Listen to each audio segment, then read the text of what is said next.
సినీ నటి జయప్రద కనిపించడం లేదు. అవును, మీరు విన్నది నిజమే. ఆమె మిస్ అయిందని పోలీసులు వెతుకుతున్నారు.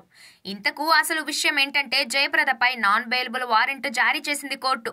లోక్సభ ఎన్నికల సమయంలో రూల్స్ ను అతిక్రమించిన కేసులో జయప్రదపై కోర్టులో కేసు ఫైల్ అయింది. ఎన్నికల ప్రవర్తన నియమావళిని ఉల్లంఘించిన కేసులో ఉత్తరప్రదేశ్లోని రాంపూర్ కోర్టు ఆమెకు నాన్ బెయిలబుల్ వారెంట్ జారీ చేసింది. ఇప్పటికే చాలాసార్లు ఆమెను విచారణకు హాజరు కావాలని కోర్టు ఆదేశాలు జారీ చేసినా కూడా ఆమె హాజరు కాలేదు. దాంతో ఆమెకు నాన్ బెయిలబుల్ వారెంట్ను జారీ చేసింది కోర్టు. ఎన్నికల ప్రవర్తన నియమావళి ఉల్లంఘనకు 2 కేసుల్లో ఆమె నిందితురాలుగా ఉంది. దాంతో ఆమెను విచారణకు హాజరు కావాలని కోర్టు ఆదేశించింది. నవంబర్ 8వ తేదీన ఈ కేసుపై విచారణ జరగాల్సి ఉంది, కానీ ఆమె కోర్టుకు హాజరు కాలేదు.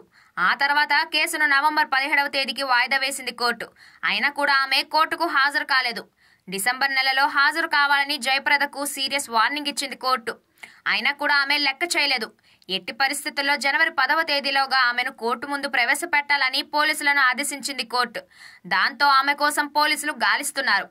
దాంతో జయప్రద కోసం పోలీసులు ప్రత్యేక టీంను ఏర్పాటు చేశారు. ప్రస్తుతం ఆమె ఎక్కడ ఉన్నారో తెలియడం లేదు. దాంతో ఆమెను కనిపెట్టే పనిలో ఉన్నారు పోలీసులు.